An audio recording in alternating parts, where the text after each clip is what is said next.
नमस्कार मेरे प्यारे दोस्तों, स्वागत है आप सभी का हमारे इस नए वीडियो में।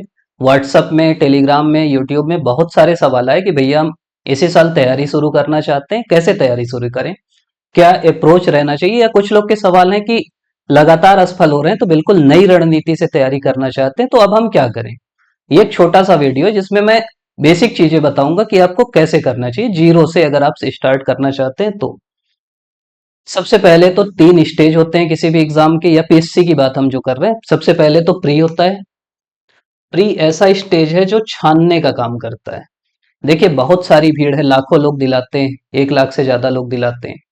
तो प्रीलिम्स में छाना जाता है कि किसको, कौन योग्य है और किसको हम मेंस ले, मतलब किसको हम सेलेक्ट कर सकते हैं। तो पहले तो आपको उस छानने में बचना है कि मैं अगला स्टेप में जा पाऊं। दूसरा मेंस है जो आपके ज्ञान का क्या बोलेंगे एग्जाम है वो। उसमें आपसे जैसे सीजीपीएससी में लगातार 4 दिन होता है, हाथ दर्द दे देता है लिखते लिखते। सोचें कि लिखें कि बनाएं समझ में नहीं आता। और मेंस की भी अब प्रकृति ऐसी हो गई कि अब वो सोचने वाला सवाल है। अभी तक पूछा जाता था कि नई शिक्षा नीति की विशेषताएं बताइए, अब वो पूछ रहे हैं कि विदेशी शिक्षण संस्थान अगर भारत में आएंगे तो उससे फायदा क्या होगा, नुकसान क्या होगा। तो अब सोचने की बात हो रही, गांधी जी का समाजवाद पूछा जा रहा है। मतलब आपको सोच के उत्तर देना है, और सोच के उत्तर देना है। और अच्छी चीज ये है या खराब चीज ये है कि यूपीएससी में 20 सवाल रहते हैं, आप सोच सकते हो। सीजीपीएससी में सवाल भर के, मतलब आपको सोचने का भी टाइम नहीं है, तुरंत लिखना है लेकिन सोचना भी है। तो बहुत बड़ा चैलेंज है वो। और इंटरव्यू तो आपकी सीधी सीधी जो कम्युनिकेशन स्किल है उसका टेस्ट है कि आप कैसे कम्युनिकेट कर पाते हो अपनी बातों को।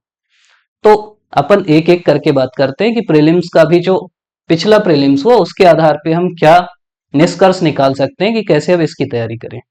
देखिए अभी तक जो तरीका था प्रीलिम्स का, जो हम लोग भी बोलते थे कि अच्छे से रट लो, प्रीवियस ईयर क्वेश्चन कर लो, वहीं से आएगा।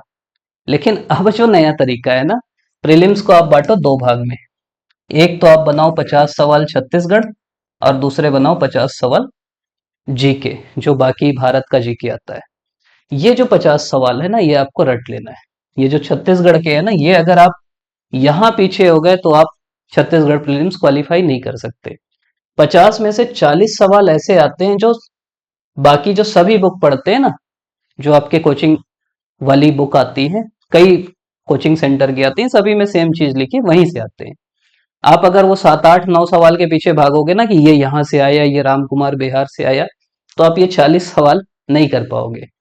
तो आपको पहला काम ये करना है कि छत्तीसगढ़ रट लेना है। और रट ऐसा लेना है कि कोई भी ऐसा सवाल जो किसी बुक में लिखा है वो आपसे ना छूटे, बेसिक गलती ना हो आपसे। वो जो बोलते हैं ना कि कॉमन मिस्टेक जो होती है, कि सिंपल सवाल पूछा है कि ये जिला कब बना और आप भूल गए तो वो आपसे नहीं होना चाहिए। आपको जनजाति रटी हुई होना चाहिए, भूगोल रटा हुआ होना चाहिए। मतलब छत्तीसगढ़ आप रट लो। एक बुक आती है, कोई भी एक बुक उठाइए, 400 500 पेज की, रट डालिए, बार बार रटिए। क्यों रटिए बोल रहा हूं मैं, जितनी बुक एक छत्तीसगढ़ की आती है ना, उतनी बुक इतिहास की भी आती है, उतनी संविधान की भी आती है, उतनी भूगोल की भी आती है। एक छत्तीसगढ़ रटने से आपको 50 नंबर मिल रहा है और इनको रटने से 5 6 नंबर मिल रहा है, उसकी भी गारंटी नहीं है।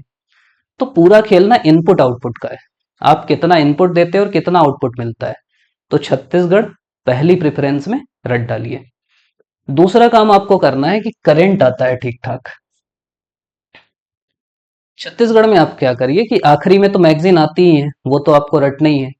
अभी भी जैसे अब आप पढ़ रहे हैं ना, तो थोड़ा थोड़ा करंट अफेयर से रूबरू होते जाइए। उससे फायदा ये होगा कि प्री में तो काम आएगा ही, मेंस में भी अब करंट के सवाल आ रहे हैं। तो करंट अफेयर में अभी नियुक्ति किसकी हुई, योजनाएं कौन सी हैं, ये सब आप पढ़ते जाइए उस समय, क्योंकि दिमाग ना ओवरलोड हो जाता है। तो करंट छत्तीसगढ़ का, भारत का और विश्व का आप देखते जाइए कि अच्छा ये बना ये बना। तो उस समय ना वो नया नहीं लगता, आपको पूरा डेवलपमेंट पता रहता है। तो कोई चीज आपको नई नहीं लगती। अभी जैसे शेख हसीना बांग्लादेश वाला केस हुआ, सवाल यही पूछेगा कि बांग्लादेश की प्रधानमंत्री कौन थी। तो आप पढ़ रहे हैं ना, तो आपको नॉर्मल लगेगा, रे यार शेख हसीना तो है। तो ऐसा आपको पढ़ते रहना है। दूसरा, ये जो 50 सवाल है ये भारत के जीएस के आते हैं। इसके लिए मैं बोलूंगा कि अब जो नया पैटर्न है ना, उनमें आपको अपना जो आधार बनाना है वो बनाना है एनसीईआरटी। हिस्ट्री के मैक्सिमम सवाल आप सर्च कर लेना पिछले बार के, एनसीईआरटी आप गूगल में लिखना सवाल, आपको एनसीईआरटी की लिंक मिल जाएगी। उत्तर भी जो लिया गया है एनसीईआरटी से ही लिया गया है। क्योंकि बहुत ज्यादा दावा आपत्ति हो रही थी, तो पीएससी वाले सोचे कि सीधा एनसीईआरटी से लेते हैं यार, क्यों फालतू झंझट में पड़े। तो खासकर जो इतिहास है, भूगोल है, ये दो तो सीधे सीधे आपको एनसीईआरटी से पढ़ना है। जो संविधान है, उसकी जो संविधान एवं व्यवहार वाली बुक है 11th की, वो पढ़ लेना, और संविधान लक्ष्मीकांत से पढ़ लीजिए, अच्छी बुक है। उसके बाद क्या बचा? इकोनॉमिक्स। इकोनॉमिक्स आप कोई भी बुक से पढ़ सकते हैं जिनपे फैक्ट दिया है, छत्तीसगढ़ फैक्चुअली पूछता है। और इकोनॉमिक्स पढ़ने का सबसे अच्छा तरीका है कि आप मेंस का सिलेबस रख लीजिए। मेंस में, जैसे मेंस में सिलेबस में इनइक्वालिटी, असमानता, तो असमानता में जैसे गिनी कोफिशिएंट है, तो वो पूछ चुका है प्री में। जनरली नहीं पूछता, लेकिन छत्तीसगढ़ में पूछता है क्योंकि वो मेंस के सिलेबस में लिखा है। उसके बाद एक है इन्वायरमेंट। एनवायरमेंट आप किसी भी अच्छी किताब से पढ़ सकते हैं, दृष्टि की क्विक बुक से, इंग्लिश मीडियम वाले हैं, शंकर आईएएस से।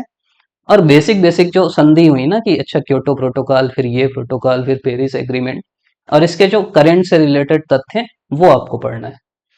संविधान हो गया, इतिहास हो गया, भूगोल हो गया। एक विज्ञान है। विज्ञान अभी तक का जो ट्रेंड है, 10वीं की जो पुरानी वाली बुक है सीजी बोर्ड की, वो आप पढ़ सकते हो, सीबीएसई बोर्ड की भी पढ़ सकते हो, एनसीईआरटी पर्याप्त है, वहीं से आता है। कुछ लोग लूसेंट भी पढ़ते हैं, वो भी अच्छी है। तो इस हिसाब से आपका जो जीएस है और जो करंट अफेयर है, आप अपडेट होते जाइए। आपको, हाँ, अगली चीज क्या है कि आपको अपना बाइबिल, गीता, पूरा कुरान बनाना है, प्रीवियस ईयर क्वेश्चन को और सिलेबस को। एक चीज और है सिलेबस में, भारतीय कला और संस्कृति, उसके लिए भी आप एनसीईआरटी की पढ़ सकते हैं किताब। प्रीवियस ईयर क्वेश्चन मतलब आप पिछले साल के सवाल देखिए कि कैसे सवाल आ रहे हैं, उसके आधार पे आप रणनीति बनाइए, बार बार उनको देखिए, रिवर्स इंजीनियरिंग करिए, क्योंकि जो सवाल बनाने वाले हैं ना, वो चेंज नहीं होते। तो पिछले साल के सवाल आपको बार बार देखते रहना है, खासकर छत्तीसगढ़ में तो और देखना है। छत्तीसगढ़ में आप टॉपिक वाइज ले सकते हो कि मिट्टी पढ़े, फिर मिट्टी से रिलेटेड जितने सवाल हैं वो कर लीजिए। सिलेबस सामने रखिए, खासकर मेंस का। इससे आपको समझ में आएगा कि किस सब्जेक्ट में क्या पढ़ना है, इतिहास में क्या क्या पढ़ना है, संविधान में क्या क्या पढ़ना है, भूगोल में क्या क्या पढ़ना है। जो मेंस के सिलेबस में है ना, वो ज्यादा जरूरी है, मतलब उससे प्री में ज्यादा आता है। अगली एक चीज है टेस्ट सीरीज। ये मैं सलाह दूंगा, देखिए, पढ़ते सब हैं, लेकिन वहां जब एग्जाम दिलाते हैं ना, तो वहां फिर हाथ कप कपाने लगता है, टेंशन आने लगता है। तो आप वो तैयारी करो, आपको ये लगे कि यार टेस्ट ही तो है, जैसे मैं अभी तक टेस्ट दिया वैसे ये भी है। तो गोला लगाने की प्रैक्टिस, वहां याद आने की प्रैक्टिस, तुक्का लगाने की प्रैक्टिस, वो सब आप टेस्ट सीरीज में करके जाओ। इसलिए टेस्ट सीरीज कोई भी ज्वाइन कर लो और उसको रेगुलर बेसिस पे दिलाते जाओ, आपसे नहीं भी बन रहा है तो भी दिलाओ। एक चीज है तुक्का, जो मैं बार बार बोलता हूँ, आप मानो ना मानो, तुक्का लगाना है। पीएससी में आप नहीं लगाए, कोई और लगाएगा और वो आगे आ जाएगा। एक हम लोग का वीडियो भी है तुक्का का विज्ञान करके, उसको आप देख लेना। मतलब ऐसा तुक्का वो नहीं लगाना है कि कुछ भी गाना पढ़ के ABCD लगा दिए, साइंस होता है। और कारण ये है कि अगर मान लीजिए 10 सवाल आप अटेंड करते हैं, और मैं बहुत बुरी चीज बताता हूँ कि आपके 7 गलत होते हैं और 3 राइट होते हैं, तो 3 सही होने के आपको मिलेंगे 3 दूनी 6 नंबर, है ना। 7 गलत होंगे तो 7 गुणित 0.6 मान लो, तो 4.2 आपके कटेंगे, मतलब 6 - 4.2, 1.8 नंबर आपको एक्स्ट्रा मिलेगा। मतलब आपकी किस्मत अगर इतनी बुरी नहीं है कि आप 10 सवाल बनाते हो, 10 तुक्का मारते हो और उसमें 3 भी सही नहीं होते, मतलब 2 सही होते हैं, तब बस आप तुक्का मत मारो। 3 भी अगर सही होते हैं ना, तो भी आप प्लस में हो। एक आदमी जो 10 के 10 छोड़ दिया, और एक व्यक्ति जो 10 में से 3 सही किया, 7 गलत हो गए, तो भी वो जो छोड़ दिया उससे आगे है। कितना? 1.8 नंबर, 1.8 नंबर। ये है तुक्का का महत्व, इसको लोग समझते नहीं, इसलिए मारते नहीं और फिर फंसते हैं। तो तुक्का टेस्ट सीरीज में जितना आप लगाएंगे, उतना आपसे तुक्का बनते जाएगा। अगली चीज है मेंस। मेंस में आपको क्या करना है, अभी सीजीपीएससी के लिए मैं ये सलाह दूंगा, अभी कमेटी बनी है। फायदा तो ये है कि सिलेबस नया आ जाना चाहिए, लेकिन अभी तक नहीं आया है। तो हमको क्या है कि खासकर जो चेंज देखिए, मेंस में ना तो भाषा चेंज होगी, पेपर 1 वही रहेगा, निबंध वही रहेगा, पेपर 2 भी, पेपर 3 भी चेंज नहीं होगा, पेपर 4 भी चेंज नहीं होगा, पेपर 5 भी चेंज नहीं होगा। 6 में ना, जो पार्ट 1 और 2 है, दर्शन और समाज, उसका थोड़ा सा चेंज हो सकता है। पेपर 7 में थोड़ा बहुत चेंज हो सकता है। तो आप पेपर 6 का पार्ट 1 2, पेपर 7 पार्ट 1 2 3 थोड़ा छोड़ सकते हो, मैं ये सलाह दूंगा। वो ऐसे सेक्शन भी है कि अभी से आप पढ़ के भी रखोगे ना तो उस समय पढ़ नहीं पड़ता है, भूल ही जाओगे। तो उनको छोड़ दो, बाकी आप कवर कर लो। बाकी से फायदा ये भी है ना कि वो सब प्रीलिम्स में आते हैं, तो आपका काम आसान हो जाएगा। प्रीलिम्स से रिलेटेड एक चीज और भूल गया मैं, एक पेपर होता है सी सेट का। सी सेट बहुत जरूरी पेपर है, क्वालिफाई करना पड़ता है, नंबर नहीं जुड़ता। आपका अगर गणित रीजनिंग स्ट्रांग नहीं है तो आप हिंदी इंग्लिश पे फोकस करो, हिंदी इंग्लिश के ठीक ठाक सवाल आते हैं और सरल आते हैं। तो रीजनिंग गणित के जो सवाल आपके रेंज में है वो बनाइए, हिंदी इंग्लिश बनाइए, पास हो जाइए। ये आप टेक्निक अपना सकते हैं। पिछले साल के इसके सवाल देखिए, आपको समझ में आ जाएगा आप कंफर्टेबल पास कर पा रहे हैं कि नहीं। तो मेंस में आपको पेपर वन मतलब भाषा खूब स्ट्रांग करना है। निबंध के लिए आप देखते जाओ कि आसपास क्या घट रहा है, उसी से सवाल आते हैं। छत्तीसगढ़ में योजनाओं से सवाल आते हैं, तो जो भी आसपास घट रहा है ना, जैसे अभी बांग्लादेश क्राइसिस हो गई, तो बांग्लादेश से सवाल आ सकता है। तो इस टाइप के सवाल आपको देखना है। निबंध में ये सब टॉपिक होते हैं जो आपको समझना है कि अच्छा इससे आ सकता है। अभी चर्चा में जैसे लेटरल एंट्री है, उससे आ सकता है। आरक्षण चर्चा में, उससे आ सकता है। तो आप 750 शब्द में इनके बारे में लिखने का प्रयास करिए। बस अगर प्रयास लिख भी नहीं सकते ना तो कम से कम इनके बारे में जानकारी जुटाइए, वीडियो देखिए और कुछ करिए, तो आपके दिमाग में रहेगा। जब पेपर से पहले आप बनाओगे ना तो आपको पता रहेगा कि ये घटनाएं हुई थी, तो नया नहीं लगेगा। पेपर 3 4 साइंस मैथ्स के लिए मैं बोलूंगा कि वो जो 10वीं की पुरानी वाली बुक है वहीं से सिलेबस है वो पढ़ना है। अब थोड़ा सा सिलेबस को ना इन लोग कठिन कर दिए हैं। कठिन नहीं किए, सिलेबस सेम है लेकिन वो पूछ अजीब अजीब रहे हैं। तो उसके लिए आप थोड़ा सा एनसीईआरटी की जो 11th 12th के सिलेक्टेड चैप्टर है वो देख सकते हो। मेंस में एक चीज और है, अभी तक क्या पे फोकस था, अब फोकस हो गया है क्यों पे। बहुत सारे सवाल क्यों पे आ रहे हैं। तो हर चीज के बारे में ना थोड़ा सोचो कि यार थोड़ा घुमा के भी पूछ लिया तो मेरे से बन जाएगा। अभी तक था कि सवाल पानीपत की तीसरी युद्ध कहाँ हुआ। अब सवाल ये आ सकता है जो यूपीएससी में भी आया था कि युद्ध पानीपत में ही क्यों हुआ तीन। अब सवाल आ सकता है कि अगर गांधी ना होते तो स्वतंत्रता आंदोलन कैसा होता, नेहरू ना होते तो कैसा होता, तिलक ना होते तो कैसा होता। तो ऐसे सवाल आ सकते हैं। तो थोड़ा आप ना सोचना भी चालू कर दो, जिसके बारे में पढ़ रहे हैं ना थोड़ा सोचो, क्योंकि वहां ना समय नहीं रहता। तो आप सोच के जाओगे तो अच्छे से हो जाएगा। मेंस में भी मैं बोलूंगा कि टेस्ट सीरीज ज्वाइन कर लो, लिखने की प्रैक्टिस करते रहो, क्योंकि लिखना असली चीज है। लोग ना जानते सब हैं, लिख नहीं पाते। तो लिखना है। दूसरा, मेंस में क्या ध्यान रखना है, पॉइंट वाइज लिखना है, खासकर छत्तीसगढ़ में। जो पूछा है टू द पॉइंट, जो सवाल है बिल्कुल क्या पूछा है वो आप देखो। क्या होता है ना, चेकर, मतलब ये भी मैं बता देता हूँ थोड़ा सा, कि जो चेक करने जाते हैं उनको एक मॉडल आंसर मिलता है। उस मॉडल आंसर के हिसाब से उनको चेक करना रहता है। तो जो पूछा है वही आंसर में रहता है। वो पॉइंट अगर आपके आंसर में है तो मिलेगा, इधर उधर का कहानी लिखी हो तो नहीं मिलेगा। तो आपको जो पूछा है, अगर पूछा कि भारत छोड़ो आंदोलन के कारण क्या है, तो 1 2 3 4 5 कारण बता दो।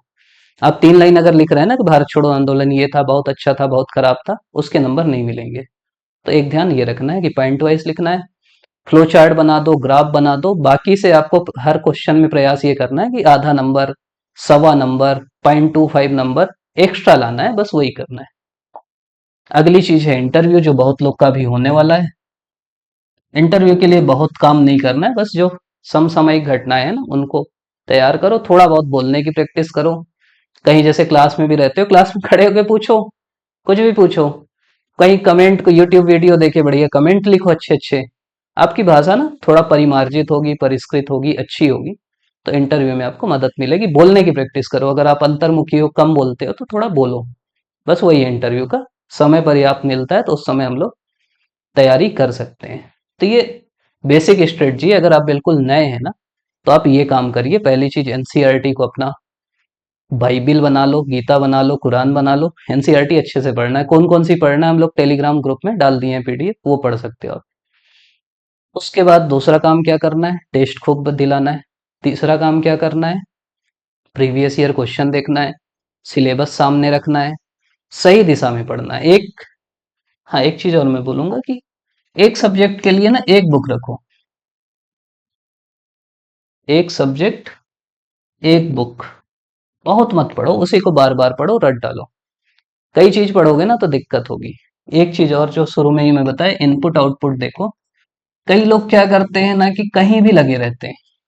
पिछले 2 महीने से मैं इतिहास पढ़ रहा हूँ, कुछ भी इतिहास पढ़ लो, सवाल अगर 4 आएंगे तो 2 ही बनेंगे आपसे। तो आप ये देखो कि आप कहाँ कितना इनपुट दे रहे हैं, कितना आउटपुट मिल रहा है, कितने सवाल आ रहे हैं पिछले साल से। इतिहास में भी प्राचीन इतिहास के आप बहुत बड़े वैज्ञानिक बन गए, कोई फायदा नहीं है ना। तो आप वहां समय दो, जैसे अब 50 सवाल छत्तीसगढ़ के हैं, 50 पूरे भारत के जीके के हैं। तो अगर दिन में आप 6 घंटे पढ़ रहे हैं तो तीन छत्तीसगढ़ पढ़ो, 3 घंटे, 3 घंटे भारत के जीके पढ़ो। ये स्ट्रेटजी होना चाहिए, जितना नंबर जहां है ना उतना समय वहां दो। ये कर लोगे ना आप आराम से निकाल लोगे। लोग छत्तीसगढ़ नहीं पढ़ते इसलिए नहीं निकलता, छत्तीसगढ़ ही तो डिसाइड करता है ना कट ऑफ। तो ये आपको ध्यान रखना है। ये सब काम आप करोगे और सही दिशा में बस बढ़ते रहो, मेहनत करते रहो, दिनचर्या ठीक रखो।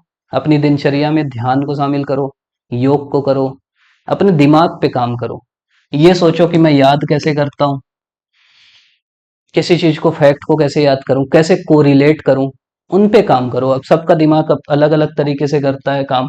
रिवीजन खूब फोकस करो। लोग क्या करते हैं, बस पढ़ते जाते हैं, रिवाइज करते ही नहीं। तो रिवीजन पे खूब फोकस करो, बार बार पढ़ना है किसी भी चीज को। प्रीवियस ईयर क्वेश्चन में रिवर्स एनालिसिस करो कि यार ये सवाल आया था, ये 4 ऑप्शन है, एक तो उत्तर है, बाकी तीनों के बारे में पता कर लेता हूँ। तो ये सब जब आप काम करोगे ना तो आप तैयारी के नजदीक पहुंचोगे। कुछ मदद, आप हमारे पिछले जो वीडियो है प्रीलिम से पहले हम लोग डाले थे previous year question topic wise, history के जितने हैं। तो जो सवाल था ना उसके चारों तरफ हम लोग घूमे हैं कि अच्छा ये भी था, ये भी था, ये भी था। अगर पानीपत का पहला युद्ध आया तो हम लोग तीनों पानीपत का युद्ध पढ़े हैं, बाबर का पढ़े हैं, राणा सांगा के बारे में पढ़े हैं। तो वो आप देख सकते हैं, वो आपको मदद देगा। इसके अलावा मेंस का भी अगर तैयारी कर रहे हैं तो उनके बारे में भी बहुत सारे वीडियो हैं, ट्रिक्स हैं, वो आप देख सकते हो। तो पिछली आप चैनल के बस वीडियो स्क्रॉल करके देखोगे ना जो आपके काम के हैं, वो आपको मदद करेंगे। और कोई भी दिक्कत है तो बिल्कुल बताइएगा। एक हम लोग का व्हाट्सअप नंबर है 8878000708। आपकी जो भी दिक्कत है इसमें मैसेज कर दीजिएगा। एक चीज के लिए अभी से क्षमा मांग लेता हूँ कि जनरली हमारी जो टीम है या हम लोग हैं बिल्कुल रेगुलर नहीं देख पाते मैसेज। तो आप भेज दोगे, आपको रिप्लाई मिल जाएगा। हो सकता है 10 दिन में मिले, हो सकता है एक ही दिन में मिल जाए, क्योंकि मैसेज बहुत आते हैं ना, सभी को नहीं कर पाते तुरंत तुरंत। तो इसमें आप कर सकते हो आपकी जो समस्याएं हैं। टेलीग्राम चैनल है, नीचे लिंक मिल जाएगा, वहां से आप ज्वाइन कर सकते हो, तो पीडीएफ मिल जाएंगे। व्हाट्सएप ग्रुप है वो ज्वाइन कर सकते हो। और आपके जो भी डाउट हैं, समस्याएं, कमेंट में भी लिखिएगा। और आप व्हाट्सएप भी कर सकते हैं। आप अभी तक देख रहे हैं, इसके लिए आप सभी का बहुत बहुत धन्यवाद।